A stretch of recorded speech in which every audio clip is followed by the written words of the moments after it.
same level of pedigree as you who are sitting next to me. And that's the reason why I think there's a big emphasis toward the confidence thing. And that's why I don't have a problem when I'm at the table like, hey, I don't know what you're talking about, especially as the project manager. If I don't know what, like, especially what she was saying, we need to be able to, all these complicated tech stuff, we need to be able to sell it to people. Basic, everyday people who don't know the complicated words. If you don't know how to say it to me, then you cannot sell it to no regular people.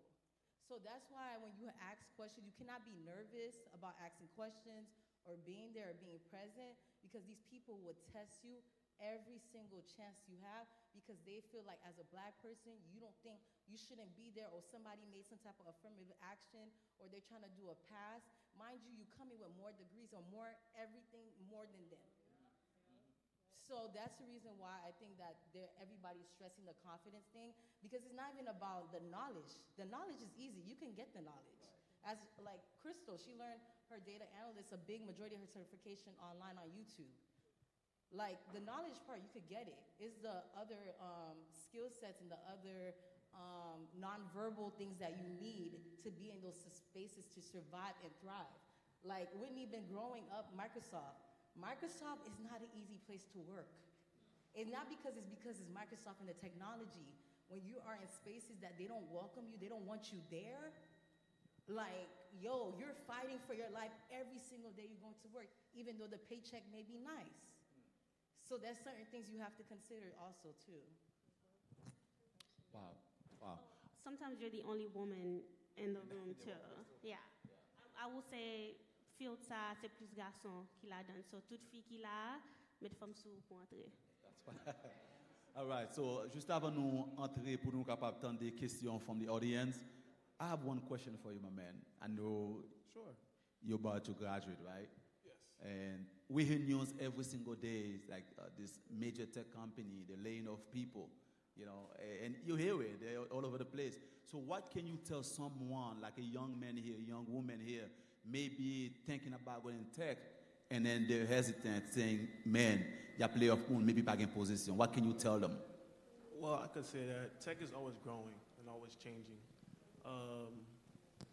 If you're not, that's a very good question, because I'm in that position right now. Right. Because I am currently looking for work, because I'm in a different career path right now. But I know that tech is always changing. There's always an opportunity that's available for every single person. I could see tech as a sport. There's a different type of sport. Everyone have a different skill and ability that could be contributing in tech. Tech is always growing and always developing to something new. Just because, look at Android was like the #1 phone in the early 2000s. Now it's iPhone. You might develop another phone that's even better, goggles. You just don't know what opportunities that you could contribute to that space unless you prepare yourself and learn about those things. You got whole nations, China, India, is putting their youngest and brightest into this space. Why can't we do the same? Yeah. As a Haitian community, why can't we be a front runner in that space? So if I was in your position, I would dive headfirst into tech, because that's the future. It's not going nowhere. So you might as well just learn it now and be the teacher at that, be the master at that at a certain point. All right, I see so many hands. I recently went through a layoff at CASEA, so I'm unemployed right now too. Okay. And my experience, I'm not afraid for tech, because there's literally tech in every industry. So I know a lot of times people always refer to the Microsoft, Googles. Healthcare, every hospital have a tech department. Every climate, like the weather being so hot, there's climate tech. There's education tech. There's the ad tech. Gov tech. There's love tech. Love tech. Love tech. Oh, yeah, I was like, love tech. Gov tech. Government. Tech. That's government technology. The government is a big contractor for a lot of tech. So even though I'm not working for CASEA at the moment, I'm not nervous, because I can always combine my healthcare background and my tech background and go back to the hospitals if I want. I just don't want to work in a hospital. But if I wanted to go back to the hospital, I could go back to the hospital. There's so many different industry. Every industry, engineers need tech.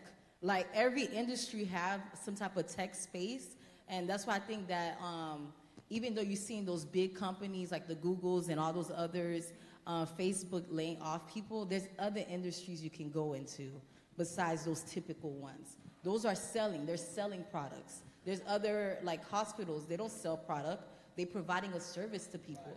So they need to protect all that healthcare information. Who's gonna protect it? They need IT people to do that. Exactly, so that's why I'm like, there's more space, and even as someone who recently going through a layoff and have to interview back again, I'm not nervous about it, so I know it's a long fight, but I think once we find your space, you're gonna be good, yeah. Oui, pour moun kap chercher job dans tech kounyam, d'abdou pas peur, gen job. Mais deux bagages m'te ka dou pour faire. So, soit travail en côté, toujours gen résumé au prêt. Pas parce que vous travaillez dans côté pour 5 ans, 10 ans, pas penser que vous pas besoin retirer. So, j'aime a résumé toujours pareil dans valise moi, si pour m'appliquer pour un job kounya, m'a pas faire. So, m'ta dit pour mettre tête dans position ça tout pour toujours préparer pour chercher l'autre job si on bagage t'a passé. L'autre bagage m'ta dit pour tech spécialement like Trina dit toujours a toujours un job mais faut qu'à pivot. So si je dis yo dit nous pas besoin SQL encore. SQL son programme nous utiliser pour job là. Si on dit nous pas utiliser ça encore, n'a utiliser autre bagage. Je ne vais pas le crier, oh, je ne vais pas utiliser encore, je vais prendre l'autre bagage là. So, il faut toujours prêt pour apprendre ça qui est neuf là, dans tech, toujours à évoluer, toujours à changer de bagage. So, il faut toujours prêt. Yeah, I was going to say something. It's funny, well, it's not funny, but the ironic part was I kind of got hired during layoffs, so that kind of was like, it kind of showed me like there's always people hiring. There's always people that have problems that need solved. Just because one person is not hiring a tech person doesn't mean another person isn't. Like Christo was saying, you just have to know how to pivot, right?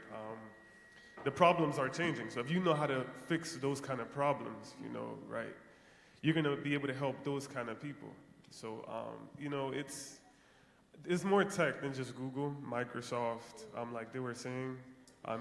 Yeah, as long as you know how to solve somebody's problem, right, you're good. And I feel like as Haitians, we're always solving problems, right? So as long as you know how to tell them that you can solve their problems, you know, just keep going for those tech jobs. All right, so very good. Awesome, guys. Thank you so much. Nous allons passer dans moment côté, and we know there's people in the audience qui ont des questions pour panel là. Nous sommes capables de faire ça. N'importe question nous gagne sur technologie, nous sommes capables de poser et puis nous allons répondre. Et pendant à faire ça, you know bagay Christelle dit I really like. Not only in tech, in anything that we do. I mean, I have some healthcare background as well. There's always people reluctant to learn when new stuff come around. So people who are not reluctant pour apprendre. So it's always good, quel que soit à côté nous et en frères et sœurs, lorsqu'on changement, apprendre. The more knowledge you have, you know, les plus bon pour vous. Ou bien plus d'opportunités capables de venir à vous-même. Vous comprenez? So fait ça. Est-ce qu'il y a quelqu'un qui a une question pour le panel là, s'il vous plaît? All right.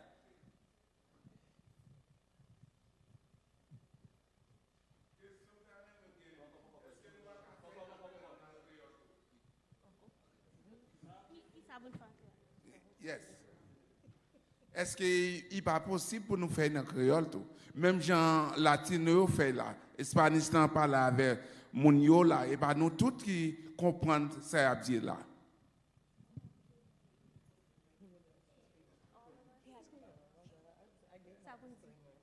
Oui, frère, nous essayons, pour comprendre qu'il y a un langage, surtout dans l'industrie qui est difficile. Par exemple, Christelle a mentionné SQL. Ça, c'est un langage qui est difficile pour traduire en créole. Mais où Christelle, c'est en créole, il fait toute présentation. Il y a l'autre nom, Whitney, Stephanie, ils parlent créole, ils mixent. Vous voyez là, il y a un langage parfois dans le field qui est difficile pour capable traduire le créole. Je dis, so, dans la technologie, en pile de technologie écrit en anglais. So, vous voyez, les gens indiens, ils ont une plus opportunité parce qu'ils apprennent en anglais. So, il y a des techniques qui langue là, parce que vous ne comprenez pas la langue, il va faire plus difficile pour apprendre en technologie parce que toute information seulement dans la langue ça. So, raison ça, la compagnie Microsoft, en pile de yo même c'est indien. Là là nous ouais en pile monde qui parle espagnol, en pile monde latin, non. Là c'est toute chose c'est indien. Et so compagnie ça yo si yo joue une opportunité pour faire monde ça yo venir ici et monde ça yo vle parce que monde déjà connaît anglais, so yo déjà connaît technologie hein. So on comprend que problème là pour communauté hein, mais ça c'est réalité hein.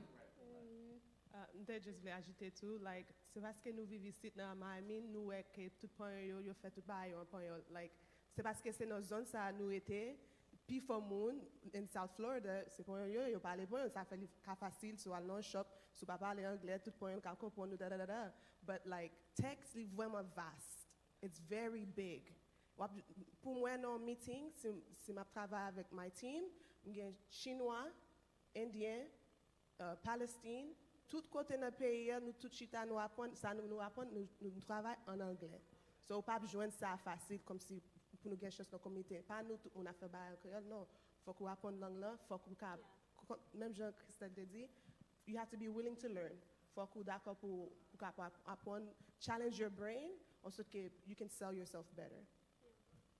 I'm just going to say that there's 1, 2, and you have a question? 3 questions that we're going to have to take because of time. So these 3 will be the last questions, okay?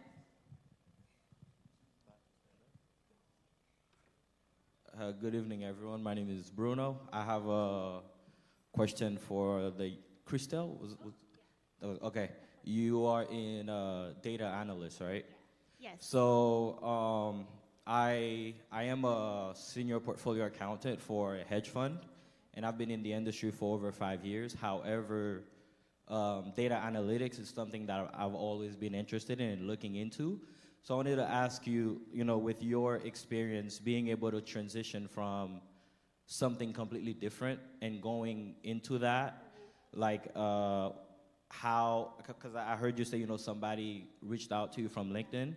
So I want to know, what are like the barriers to entry? Did you have to, what kind of schooling you have to do? Like, for example, if somebody like me that's already deep in my career, like what kind of schooling would I have to do? Like, how would I be able to pivot from accounting to going into that side of it?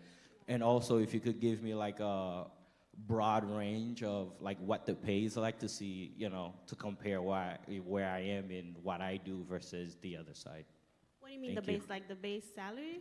Correct. Like if I'm transitioning from my salary going in as like a, Okay. as like somebody like a newbie, how much of a pay cut would I be taking basically? Gotcha. Okay, so you're in a really good position because you're already working with numbers. So you're gonna be able to really sell yourself like, I'm an accountant, I know math, I know statistics, which are all skills you need to be a data analyst.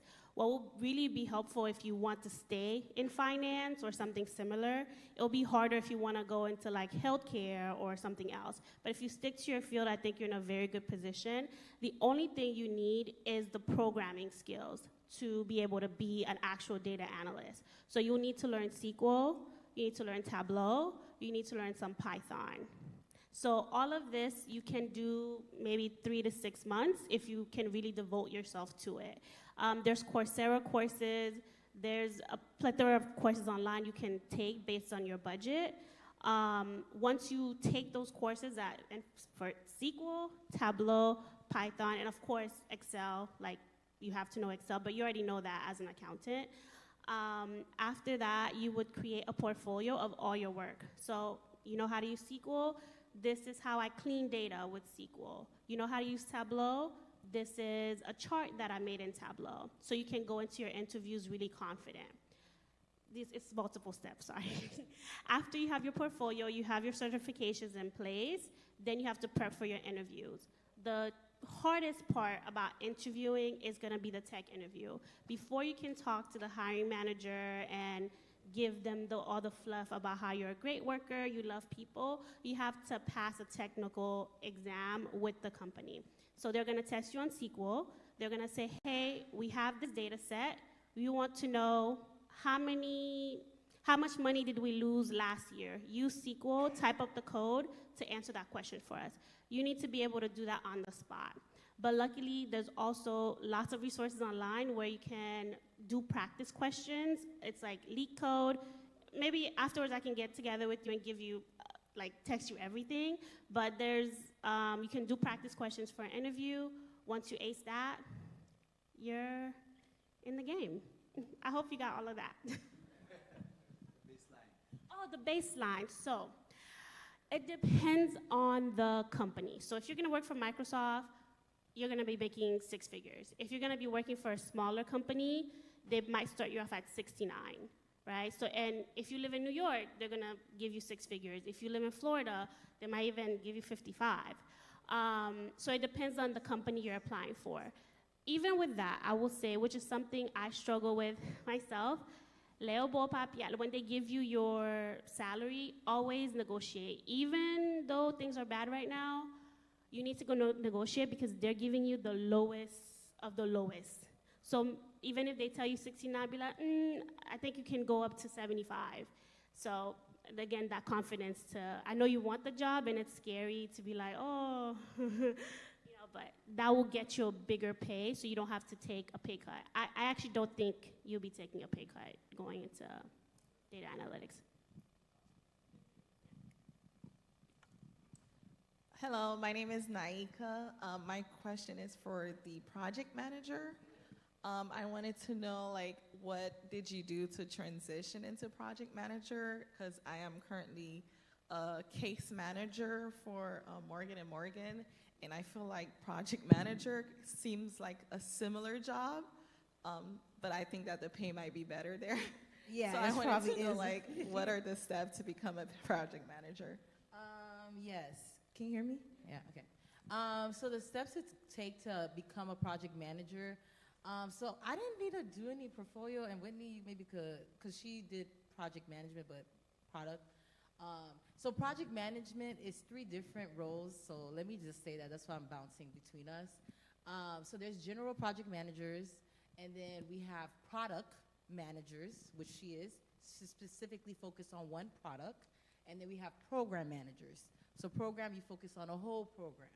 So project, you could focus on one particular project. So my project at the time when I worked at Kaseya was cybersecurity solutions, so that's what I focused on. So I think one of the things, especially transitioning from case manager to project manager, is showing that you know how to address a project. So all the necessary things that will go into a project plan, showcasing that and seeing the process that you will go about it. I think a lot of the interviews is more scenario-based questions to kind of see how you think and how you process. I think a big piece of project management is your people skills. So how do you connect with people? Are you a person who naturally is engaged? Like when you talk to people, are people naturally captivated by what you're saying? Because as I told you, I don't know nothing. I don't know none of the super expert things. But I know the right questions to ask in order to get that response from people. So I think that's your biggest thing. I don't think there's anything you need to do specific, but I think knowing the right jargon, so hearing the words, for me, especially since I didn't come from project management, from the tech side, I came from healthcare. So a lot of my words were healthcare words. When I was first interviewing, it was all healthcare words. So I had to start learning their language. And I did that by going to YouTube videos to hear how they talk. Like when they are addressing a problem, how are they communicating? How is the project manager asking those questions in order for them, as the experts, to get to the solution that they're getting to? So that's kind of how I would go about it, especially if you've already been in the field for a long time. I wouldn't do anything extra. They do have a lot of project management boot camps.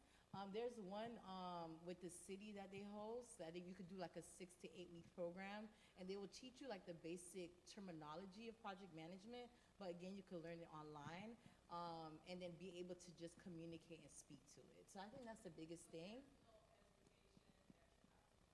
No, I don't think so. I think it's basically, you have to know how to communicate the story.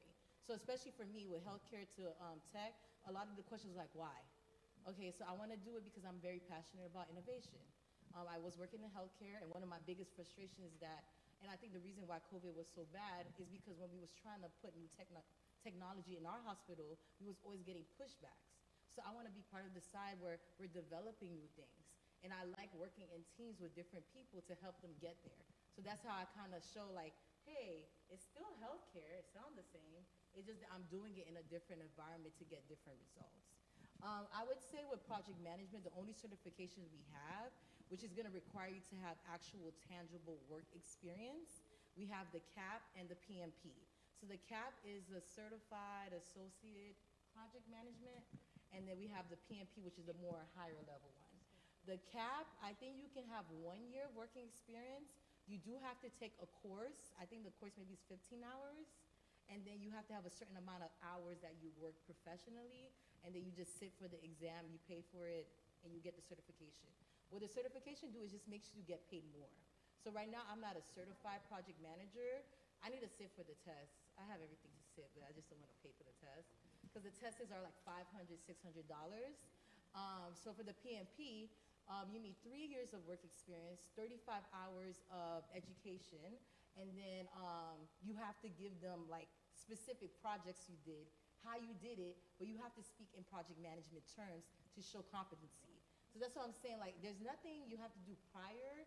That is just to give you that certified stamp that you could get that bigger paid jobs from there. Whitney, I'll let you tap into I don't have the PMP. I don't have no certificate. But I mean, you know, you always want to be ready so you don't have to get ready. So that's something I'm definitely looking to add to like my portfolio. So again, because you never know what can happen. So, you know, that's just a tool in your toolkit. So, but another thing is like there's apprenticeship programs. So when I actually started at Microsoft, I had applied through an apprenticeship program as a technical program manager. And what an apprenticeship program is, and they have it at Google, they have it at Shopify, like Pinterest, I believe they just recently opened applications for their recent cohorts. But these apprenticeship programs are supposed to help those people exactly like you and the gentleman before you who have transferable skills. You are a professional, and you know, in the sense that you've worked in a specific industry, and they recognize that you may have transferable skills that are applicable to the tech industry. So these companies, they have specific programs specific for people like you. So you're not applying for a job through like the regular career portal, you're applying through that application process. Because you have to understand that a lot of these companies, they have maybe different application processes for different types of applicants. And so that's something I think would be very important, because there's like also their Aspire program at Microsoft. There's like within especially like the Fortune 100 or bigger companies, there's different ways for entering into that industry. And so you have to do a little bit of more research, but I would say my tip is to explore the apprenticeship programs as an opportunity. I know personally for me, I didn't want to do it at the time. I do want to do the technical one because I feel like that was in terms of my project management experience, I feel like that was the area that I was lacking. I needed to have more technical experience.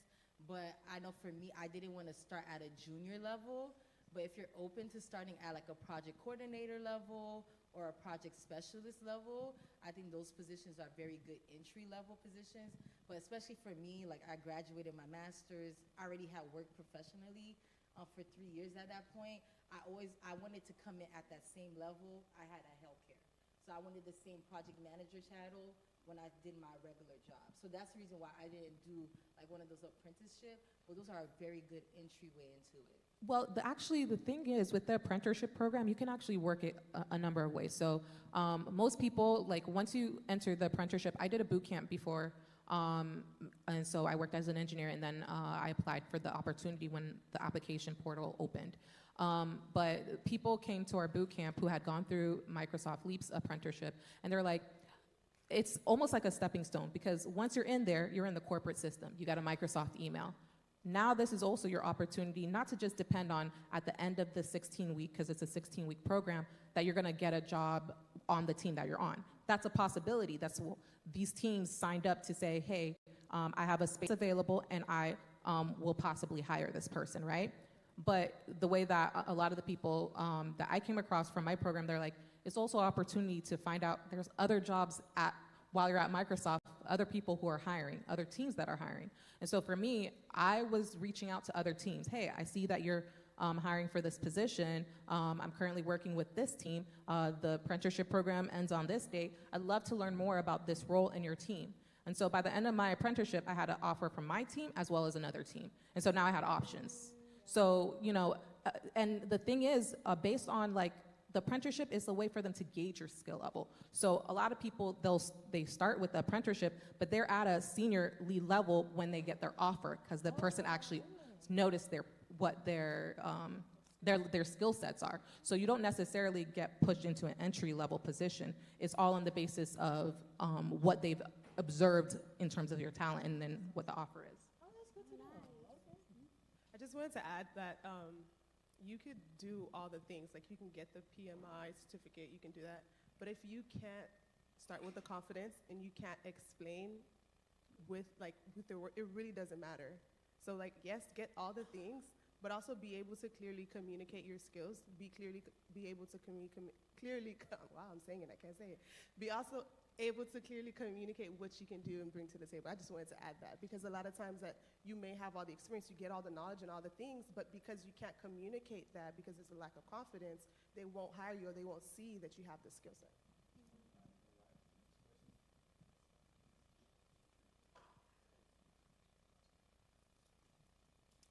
All right.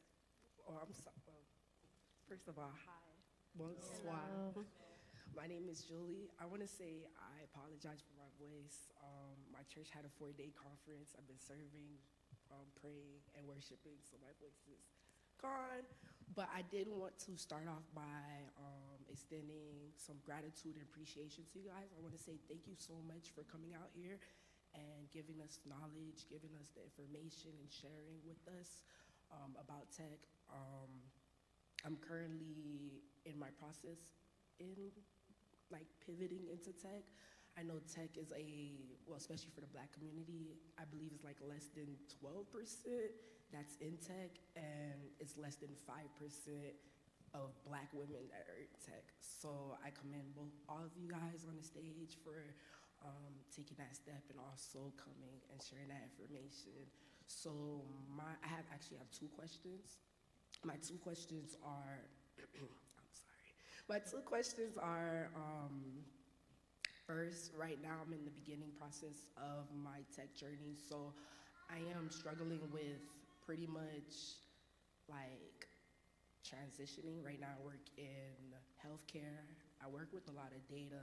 I have the confidence that I can work in tech because I deal with more extreme things on an everyday, and I work with a lot of data. So when I look at the qualifications, I'm like, that's a part of my job. So I want to know, how can I tell a story? Because a lot of times I hear is or a lot of my patients who do work in tech, they tell me I need to learn how to tell a story through my resume. And that's question number 1. So how am I able to tell a story through my resume with having a different background? And my second question would be, what would be your top 3 tips on me setting myself apart from all the other applicants? So how am I able to pretty much show that I am even more worthy than somebody who probably has more experience, or I am capable of actually exceeding in the role? Can I ask you, what's your healthcare role? So right now I am a healthcare coordinator, and I'm also a oral surgeon, dental assistant. So I work with oral surgery, and I work the front side of the dentist's office. I'm a lead, so pretty much I oversee dental assistants. I have to do everything pretty much within the office. So I work for, I got a new job, but I still work in healthcare. I got a new job. Thank you guys. Something I've been praying about. Pretty much, I was working for a private office. So within that private office, there's less resources. So pretty much, I am the front desk. I have to code assurance. I have to learn the technology in the office and teach the doctors and also the assistants how to use the technology. I have to I'm pretty sure everybody went to the dentist, so I'm the person that you see first. I'm the one who have to talk you down, make sure that you're comfortable. I explain the treatment to you. I make notes for the doctor. I pretty much able to chart, so I'm pretty much putting in the information for other doctors and other professionals to see what's going on. So I pretty much do a lot, especially working for a private office. So I pretty much wear many hats within the office. So. And what do you want to do in tech? I'm looking into transitioning into a data analyst. So I want to work in data. Oh, yeah. Oh, and the question is for anybody. Yeah. Well, it was a lot of questions, so I remember the part about setting yourself apart. So when you see a job posting, and you see all of the things that they want, you need to put all of those things on your resume. Find a way, make it fit. So you said you're good at charting. To me, for a data analyst position, it means I can translate one kind of data to another. That's exactly the bullet point. I'm a subject matter expert in healthcare ICD-10 codes or CMS codes. So it's part of the selling yourself part. Like, yeah, you explain it to me as, yeah, I'm just a healthcare coordinator, so I'm the first face you see at the office. But on your resume, it's I'm a leader. Okay, I lead the office.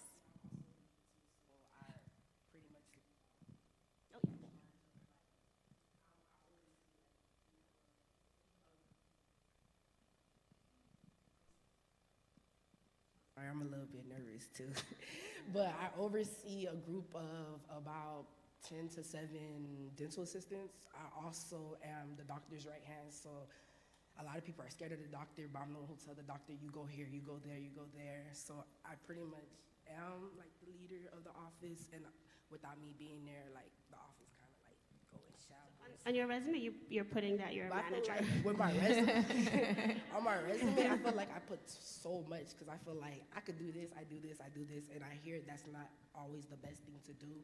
It's good to like I said, somebody told me to make it a story, like shorten it. Like my first resume was like 3 pages long, and somebody was one like, page, yeah. one page resume, and all of your bullet points need to be database. So you said you manage 7 other dentists. So you say I successfully manage 7 dentists, and under my management, we increased our patients by 10%. That. Yeah. All the bullet points. You want to just like quantify that. your impact. Yeah. Yeah. One more thing I want to recommend. One of the things I think is overlooked with resumes is people, they kind of end up using the same words because everybody's trying to be an expert. Try to be able to be human as well. Put some hobbies in there. Because people will be like, oh, okay, like you like to read and you in tech, or you like to do hair and you in tech. Like you're able to flow through interviews easier because it's not so robotic.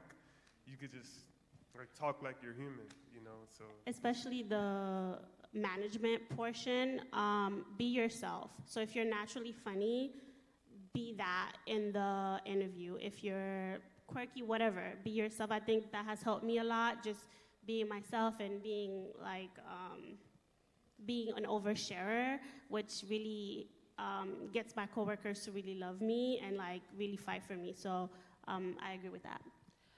And I just want to make it clear, like when I mean be human on your resume, like even me myself, I have a section where I put hobbies, like books I like, or like things I like to do, like roller skating or drumming. And they ask about these things, like during the interview, they're like, by the way, I see you know this, maybe we should start a band. Like it kind of makes everything like, I guess, loose in a way. And I guess another piece of advice trying to break into that world is like learn what kind of problems they want you to solve. Because throughout school, I kind of made that kind of like my mission. I'll go on company websites and like their blogs. A lot of them will have blogs and say how we speed up our website to make sure our customers like enjoy the experience, or how we handled 3 terabytes of data and all kind of things. Like their blogs will tell you what their problems are and how they solved it. So just, yeah. more thing. Sorry, one more thing. When you, so sorry. Last thing, when you go on your interview, you need to answer all the questions in the STAR method. So they'll be like, tell us about a time where you encountered a challenge. You'll say, I encountered X challenge when I was managing a dental office. We were short-staffed. This is what I learned. This is how I overcame it. And this is what I will do in the future. So all the questions, you need to say that. You can't just say, oh yeah, there's challenges at the job. Like, you need to give them specific examples so they know that you actually work there and that you know what you're talking about. So I'm done. Yeah. And I would say, so when it comes to resume, because I'm definitely not the person, I don't like to update my resume. But to your point where you're like, you want to throw everything on there, well, it depends on the role that you're applying for. So honestly, depending on which job you're applying for, you should have a custom resume for each of them, right? So it's not the case where you have to try and stuff all of your, I guess, background and experiences. What's relevant to that position, what they're looking for, is what should be on that resume. But as a tool, because I have my sister, she's a nurse, and she's like, she hates nursing. And so she wants to switch into like some health informatics, I believe. And so she wants to go into like the tech space where it's gonna be a combination of the data and stuff like that. So, you know, my recommendation to her is like, you know, there's a conference in Orlando for the health tech space. You know, be in that space to find out what people are talking about in the industry that they're looking for on that resume. What are the technologies? You know, what are the things that you need to know and how to speak to that, how to tell that, you know, how to gain that storytelling skill for that particular industry. But another thing, I told her, use ChatGPT. I was thinking that too. Like, yeah. Honestly, I just use ChatGPT. I'm like, I want my resume to sound XYZ way, okay? And then, you know, get better at the prompt engineering to make it, you know, fit exactly and look exactly how you want it to look and sound and speak to your experience how you want it to speak to it. So that's my recommendation as in terms of like tools you could use. I also would say, especially if you're at those practices, I would ask them for projects. Don't tell them you're going to tech, but just say like, hey, like, I realized that I really enjoy the data aspects of this role. Do you mind if I work with like our data team to like understand it more so we can make more informed decisions or business decisions? So you position it in a way that you can get that on-the-job training so you can have an actual project to speak on. So that's how that also helped with my healthcare transition, was that when I knew I was starting to set myself up to leave, I started, the area I worked in healthcare was process improvement, so we were the side of the hospital. If you have an issue, we help you, whatever your problem is, which that same fundamental, that same skill set is what you use in tech. So I think that was a good transition. But I started positioning myself like, okay, I know I want to move in this space. What do they need? And then start asking for like pseudo healthcare projects on the side. Like, hey, I noticed you guys like, hey, we have all this data. We're not even using it. Do you mind if like on the side, can we like use it to make more, if they have like a long wait times? Like, hey, we struggle with wait times. Like, can we do like a quick study, like where we could quick, especially if you're in the front, like, hey, I'm already in the front, I could already start doing time so you can have like a data project to speak to on the job and you're learning and be able to practice and you have experts, because then that's a big part of her job is going to experts and like, hey, the team might be like, hey, I need X amount of data. You need to know how to talk to different stakeholders. So you're going to that doctor like, hey, yo, our wait times is this. I need you to help me with this. Or this is what the data is showing. Because you need to be able to understand the data and also speak and analyze and give suggestions and solutions to it. So maybe that's the way at where you could kind of like, you know, get into that space more too. Oh, yeah. So I work for a private office, so I am the data, like I am the person to make the data because I am the lead. I have to find problems and be like, okay, y'all tripping on this, we need to do this because our patients are complaining. So there's not necessarily like a upper, the only upper would be like the doctor, and the doctor is looking at me. Okay, so you could do that on your side. Like that could be your own side project.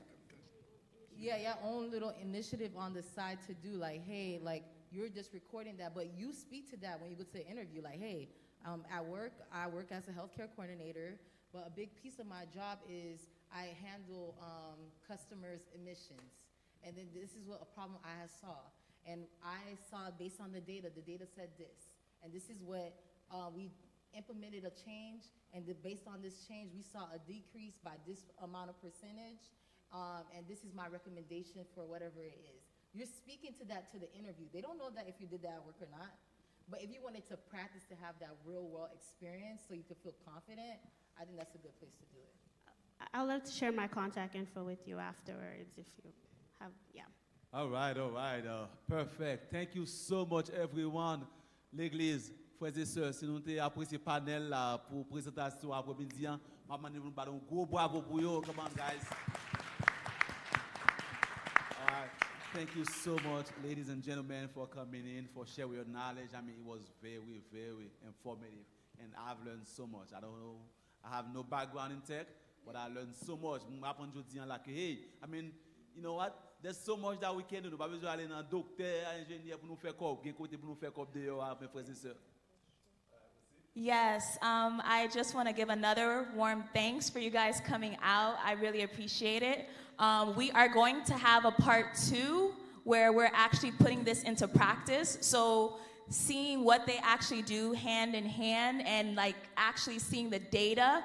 I know that they had wonderful presentations. So the next part, we're going to connect. We're going to try to see what time they have so that you guys can actually see firsthand what are the types of programs they use relating to their jobs, and also day-to-day tasks that they're doing. And it's very interactive. So I hope that you guys come for the next event, okay? Thank you guys for coming out.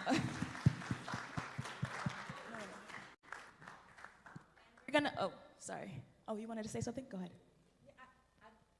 Earlier, when we were talking about being in Creole, I didn't want to be dismissive about it because I do think it's important for this information to be available. Is there opportunity, because I know it's being live streamed, for this to be translated?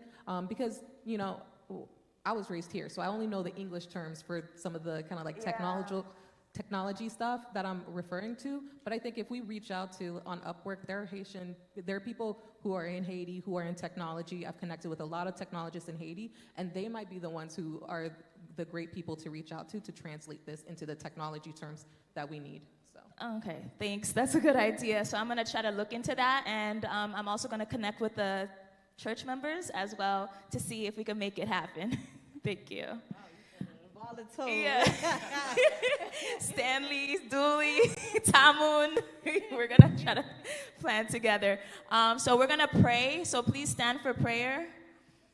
And also, if you guys want to connect with these awesome panelists, they'll stay for like 5 minutes. If anything, if you guys have any questions, connect with them on LinkedIn. You guys can come forward and connect with them. Vous pouvez dire ça en créole, s'il vous plaît? Oui, frères et sœurs, si nous voulons connecter avec panélistes, il y a pas là pour l'autre 5 minutes encore. Il y a LinkedIn, il y a IG, il y a tout côté. So nous sommes capables de connecter ensemble avec vous. Peut-être capables de partager le numéro ensemble avec nous, tant que jeune young lady that will be connected to Christelle. So connectez ensemble avec vous même, young men, young ladies who planning to go to tech. Connect with them. They will guide you guys. Okay. Oh, yeah. Notice. Okay, bow your heads and close your eyes for prayer. Dear Heavenly Gracious Father, Lord, thank you for letting us have this wonderful opportunity to fellowship, to learn and grow with one another, Lord. Please, Lord, let this opportunity even go further and farther into reaching other people in the church community. May we connect and continue to learn and grow with one another. In your precious name, I do pray, amen.